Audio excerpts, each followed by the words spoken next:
In the current case, what we are saying is the final ELF should have a text section, and then after that it should have a separate .𝗵𝗃 section.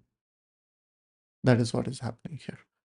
Hey there, in today's video we are going to take a look at how to go about writing a very simple linker script so that we can instruct the linker to put our code in a particular format in some region of the memory. Now, if you have been following along this playlist, then you know that we have been working with these three files so far. And what you should do to follow along this video is head to this URL here. Actually, only this much part of the URL. And the link is also in the description below, by the way. So head to this URL, which is github.com/inpyjama/c-ninja-listings, and you should see this repo. Now, once you're here, what we are going to do is use an online editor, an online working environment, workspace kind of. So go to this button here, which is code. Normally you will see this. Click the code spaces tab here. So, and then you should click here. Now, if you, like me, already have a workspace, the name might be different, but if you already have a workspace, or formerly called code space, then you can just activate that. If not, click the plus icon here, and it will create a working environment for you. Right. So what I'll do now is use the workspace or the code space that I already have. It kind of takes a while to activate, and you'll see that something like VS Code shows up. So I'm going to put this in full screen mode so that we have more screen real estate. And in order to not block the view of important things, I'll just move the outline up here, open it up, and move myself here. Right. So if you see, these files are same as what the repository had. And our intention today is to understand what this file is. And in the previous videos, we kind of took a look at what the main.s and makefile is. Then we, in the previous video, hinted that main.ld is the linker script. And today we'll dive into the syntax of the linker script. Now, here's how that linker script looks like. First off, we'll only take a look at what you see on the screen, just so that we do not chew more than what we are capable of at this point. But if you are interested in knowing more, which we will also dive into in later videos, so you can head to this URL here, which is the official documentation of the linker command or linker script language, right? So, and a lot of things are listed here, and I will only walk through few of those. And then over the series in later videos, we'll build kind of on top of what we are learning right now. Okay, so a linker script is essentially input to the linker, right? And linker kind of comes up as like the last stage of the uh, compilation flow. And in compilation flow, we have like the compiler, the assembler, preprocessor, blah, blah, blah, all of those good things. And at some point there is linker involved, right? So in our case, then we have this main.s file that we feed to the assembler. We call the compiler, but the compiler understands and feeds it to the assembler. The assembler internally generates a .o file, right? And this .o file is called the object file, right? And in order to understand and appreciate what the linker does, we have to imagine this, that instead of just one file, we are feeding in many files sequentially to the assembler, right? And what the assembler does is, let's say a.s, b.s, c.s, it will sequentially generate a.o, b.o, c.o. Now imagine this, that we have these three files, I'll just write A, B, C. So A has some code, B has some code, C has some code. But let's say some specific code in B is, also called or used by the code in A. So this much piece, let's say, for example, has some name, and that name is called here. So when individually a file is going through, the assembler wouldn't know what to put here, right? Because it has never seen this file. So what it'll do is it'll keep a placeholder here and say, hey, I haven't found this symbol.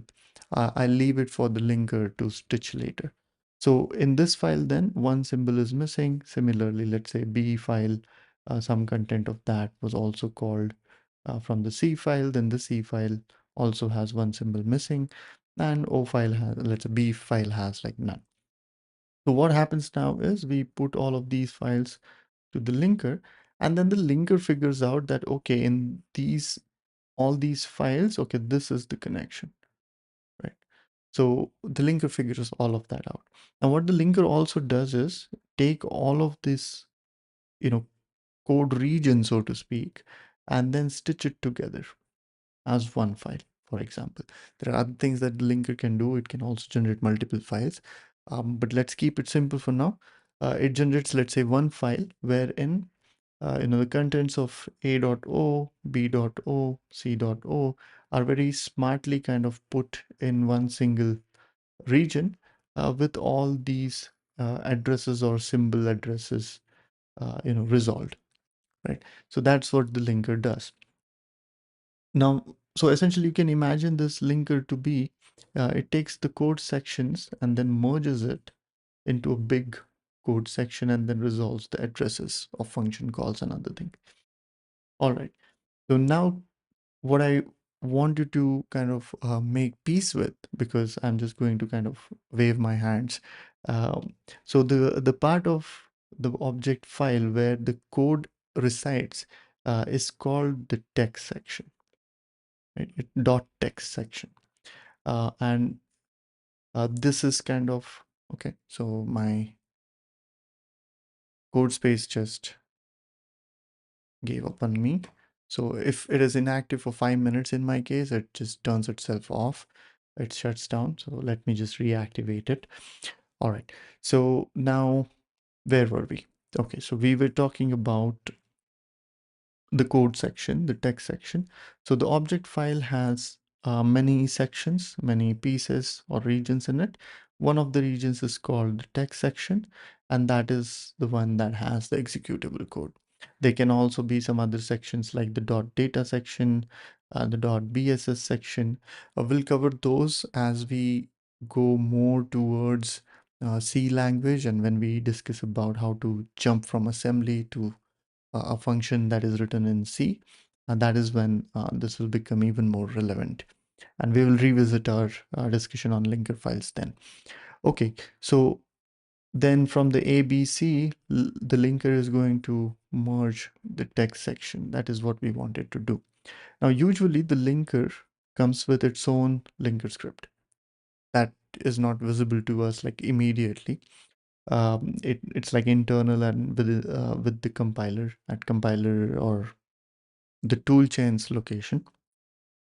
What we want to do is we want to override that and say, hey, I'm going to give you one, use that because I want you to organize this content in a certain way. Now, one of the things that we do is we also can instruct the linker with respect to the starting address of where it should put the code. And that is important for us specifically. So the reason to that is we have the CPU that was running on 𝗓𝗍𝗓, and let me just kind of, go back and explain. So in the previous video, we saw that um, the QEMU has this address space. Our like the word machine that we are using to run our experiments has this address space, and here there is DRAM. And when the CPU is ready to execute the code, it is going to go look at this location, which is hex 8 followed by 7 zeros. It is going to go and start to fetch instructions from here. So we are going to use the linker and the linker script to instruct the linker to put the code at this location. That is what our intention for today is. And with focus on that, we are going to go back and now explore this LD file. First off, the linker scripts always have the extension LD. And these are written in like normal text editor, as you can see. Okay, so much like the C code, slash star and star slash everything in between, it's like a multi-line comment, right? So what you see here is just comment, right? Okay, so let's take that out of the way. Now a linker script is made of, or it is composed of commands and expressions, right? So it's composed of expressions, and I think these are enough at the moment. And then there is like this special syntax which instructs on where to put the section. Okay, we'll come to that also. So what you see here then is okay, just a moment. I think I lost my connection with my iPad. All right. Okay, so what we see here then is memory is a command, right? And sections is a command. And these are like proper keywords from the linker scripting language. And let me just very quickly show that to you. Let's see, show tabs. All right, let's go here. So if you see, sections is a keyword, and there should be somewhere commands, right? Let's see. Da, da, da. Okay. Option commands, yeah, whatever. I think it should have mentioned somewhere. Sections is a command. Somewhere it'll mention that memory is also a command. Yeah, memory layout. So it says one use of the memory command. Yeah, so memory is also a command. You can look up the other commands available. Okay, let's go back here, hide this. Right, so we were mentioning memory is a command, sections is a command. Let's explore the memory command. So this command, the contents of it go within the opening and closing curly braces. That's just how the language is, and just by the specification of the language. Now, then the memory command, and it has to be like all caps. So memory command, the usual format is there has to be some name, and then within brackets you can have attributes. We'll come to what attributes is, and then followed by a colon, then origin, and origin is again a keyword from the linker script language, equals to some address, comma, as you can see here, comma, length. Length is also a linker script keyword, equals to size, right? And this size here can be in decimal, it can be in hex, it can also have units like K, M, giga, so on and so forth. So that is allowed. And that is the memory keyword. Now, I was mentioning that there is name and then there is attributes. Attributes are optional. Typically, attributes would be like read, write, execute, allocate, blah, blah. And that is also listed in the documentation. We don't care about these in our case, so we just let those be. The RAM here is the name. This can be lowercase also. I've just chosen it to be, all caps, just because readability wise, my eyes can see it easily. Actually, I don't know. I just always prefer all caps for the names. Okay, so what we're then saying is, hey, I have this region, I want to call a region RAM, and it kind of starts from hex 8, 7 zeros, and it is going to spawn 4K. This 4K is a size that I picked because in this case, in case of QEMU, there is no limitation on how big the RAM can be. So the DRAM, it kind of has no end address. So I just chose to have like a 4K limit on it. Okay, so going back here, right? Let me just also restart this. Okay, perfect. So then the memory command is just saying that, hey, I want to call a region RAM in the memory, and it starts from 8 all zeros to 4 KB from there. Now in the memory command, we can also have many entries. I just happen to have RAM. You can have, ABC, something else, PQR, blah, blah, blah. So n number of regions can be there. In my case, I just chose to have one because that was enough for us. When we move to two memory devices, this is just FYI at this point. So two memory devices, right? So these devices tend to have like a flash, which is called the ROM, and then they have a working memory called the RAM, typically like an SRAM, let's say. So idea would be that we want to put all the code here, but then we all want to put the data and the BSS here, which we'll see later. Idea is that all the variables, any global or uninitialized variables, will go here, and the code will execute from here, while the rough work area or the scratch area is in the SRAM. All right, so that was just like a FYI. Okay, so memory command, we're done with that. So can this bracket be here? I never tried it. We will shortly try all of those things.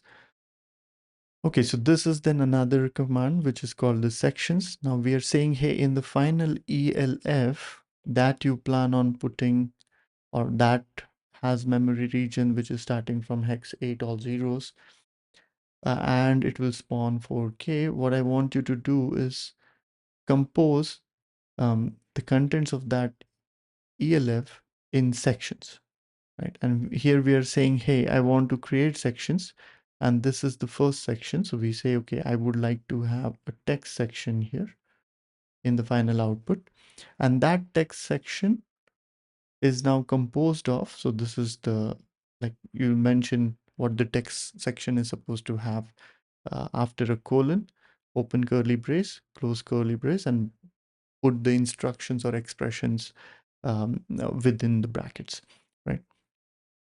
Okay, so then we are saying, hey, I want you to compose the dot text section for the output, and what it should do is it should be just take the star operator here means it's a wildcard. It just means, okay, take the text sections from everyone meaning, remember, the linker could get many .o files.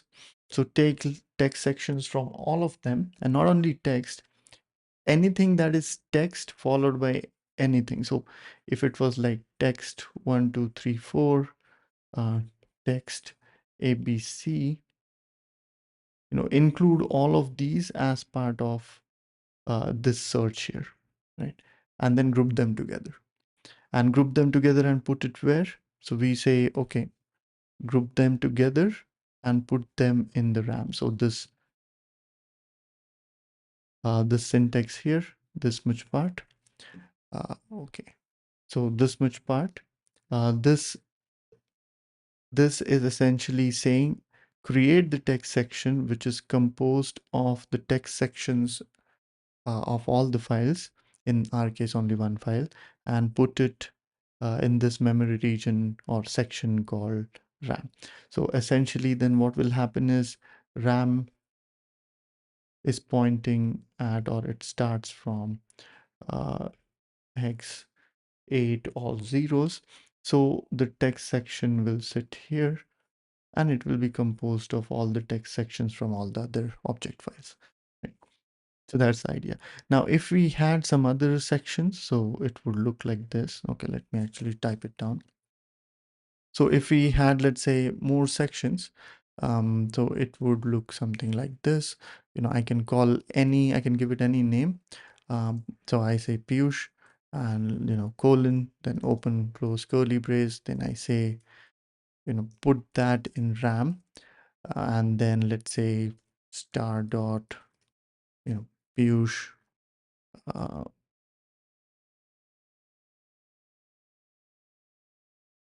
right. So I can just say that, collect all from all files, the .piyush section, and put it in Piyush, and then put it in RAM. So now what will happen because of this is, so we have the text section here, and quickly after the text section, there would be .piyush section. So that's how it works, right? So this is the final ELF. So that is how it is. So, and that's kind of pretty much it with respect to the linkers file that we need. Let's now go ahead and experiment a little bit with this, run some experiments and try and learn some more. All right, so now let's run some experiments and try and understand how the linker script works. So first off, we're back to our main.s file, and let me also take the linker script and put it on the side here. We'll also need a terminal, so let me get a terminal here. Now the way I got this terminal is using the control and the tilde key press. So let me do that again. Yeah. All right. So let's go ahead and now talk about this. So here we have one instruction, one label, and no section is mentioned here. So if no section is mentioned, it assumes that it's the text section. So more formally, I should have actually written it this way, and then also said that this is an allocatable and executable section. So the moment I do this, and if let's go within the test directory and hit make, yeah, we see that the assembler, compiler, and the linker kind of worked correctly and created an ELF file. We converted it to binary, and the content is this. Right, great. So one of the things that we wanted to try was change this name. So let me change it to Piyush.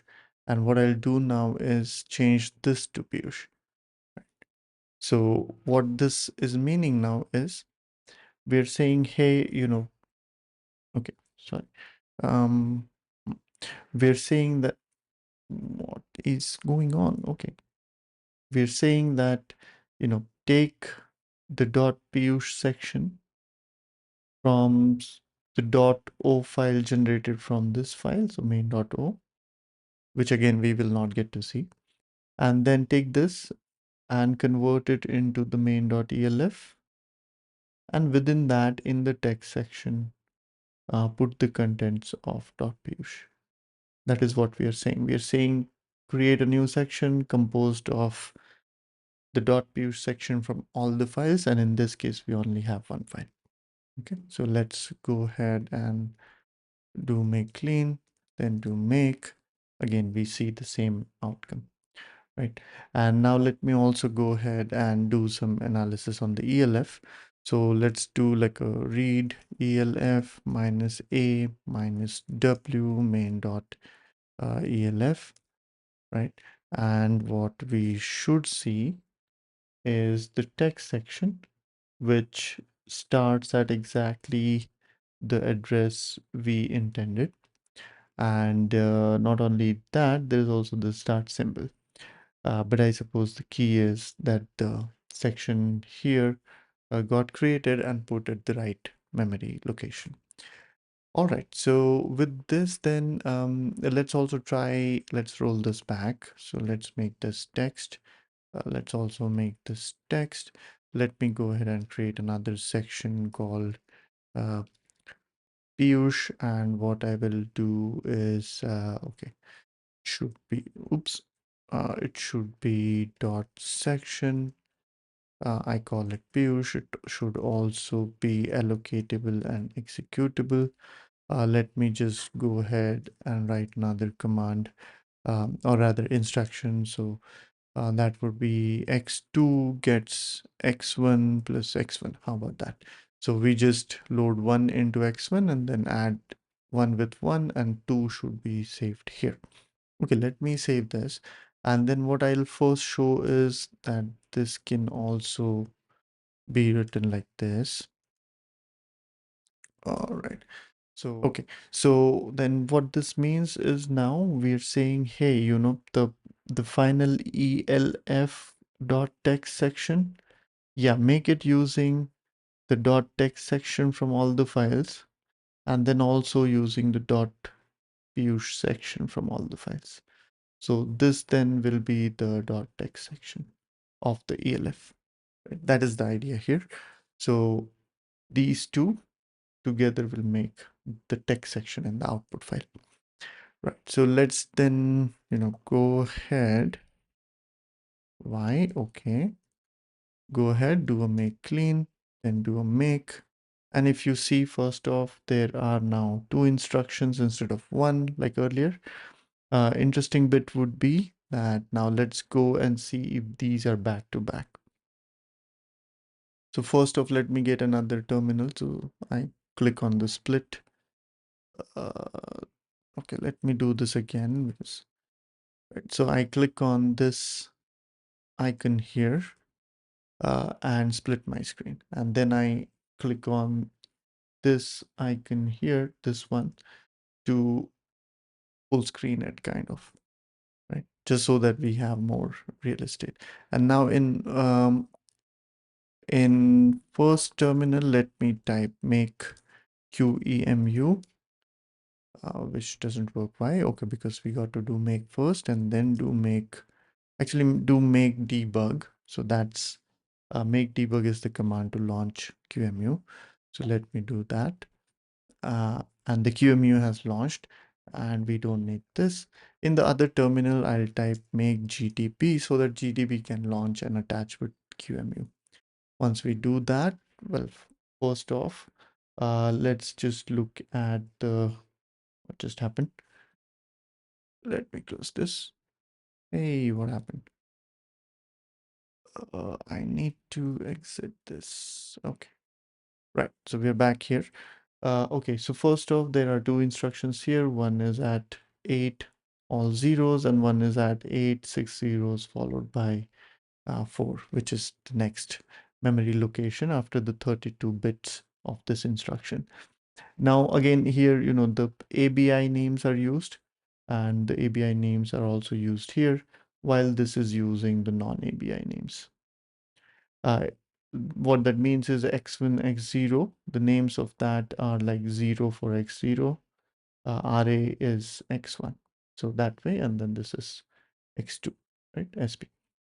Okay, so we have two instructions, and let me then just go ahead and do like next instruction, which is the NI instruction within GDB. So I type that command. Notice that RA has become 1, which means this instruction has been executed. And now GDB tells us that it is going to execute this instruction, which is also the case here. Note that the program counter is pointing to this memory location. Right? So next, if I do again NI, which is execute the next instruction, so GDB goes ahead and has QEMU or our CPU execute the next instruction. And you can see that the X2 register or SP, non-ABI name, ABI name, is set to 2, which is what we expected. Okay, so with that then, pretty much our experiment is done. Let me quit QEMU and let me also, okay, quit GDB and quit QEMU. So I've done that. Let me close this, get rid of all of this. Now let's see, the other experiment we wanted to try now was, let's take this uh, and create a section of its own. So then we say dot 𝗵𝗚 and colon brackets. We also want to put that in RAM and we say, okay, collect uh, all of the sections called 𝗵𝗚 from all of the object files, create one in the final one, final ELF and put it here. Okay, so what does this mean, right? So in the previous case, we said the final text section should be the mixture of or composition of dot text section from all and dot 𝗵 section from all. That was the previous case. In the current case, what we are saying is the final ELF should have a text section, and then after that it should have a separate dot 𝗵 section. That is what is happening here, right? And it'll end up having the same effect when we are executing the code, but let's just get rid of this. Also click here to go down. Let me do make clean, then do make. Again, we see that there is effectively, two instructions in the binary back to back. But an interesting thing now is if we do the read ELF, okay, let me do read ELF minus A minus W main.elf. You will now see that there are two sections. The text section was always already there, but then there is also the 𝗵 section, and that section starts at the address of 80,000,004, right? Or 8 all zeros and 4 at the end. And now let's go ahead and execute this for the sake of completion. I'll split my terminal screen again, put this to kind of full screen. Then in the first one, I type make debug. So the QEMU starts. In the other one, I do make GDB. Okay, yeah. So we see that these are the two instructions as before. And, RA and SP registers, that is something that interests us. And even here, the instructions are kind of back to back. I'll go ahead and execute the NI instruction for GDB. So NI is next instruction. Yes, we see that RA is 1. And then we go ahead and do an NI again, and we notice that SP is 2. So then hopefully, you have learned something about the linker script and you're convinced about the memory and the sections command. In our future videos, now we'll slowly move towards writing C code. And when we write the C code and when we have to boot the processor from scratch, we'll return back to linker script and explore in more details, more syntax, and more nuances. So hope you liked this video, and if you have any questions or comments, put them in the comments section, or still better, go to the repository and create an issue for us just so that we can talk there. Until next time, take care and bye-bye.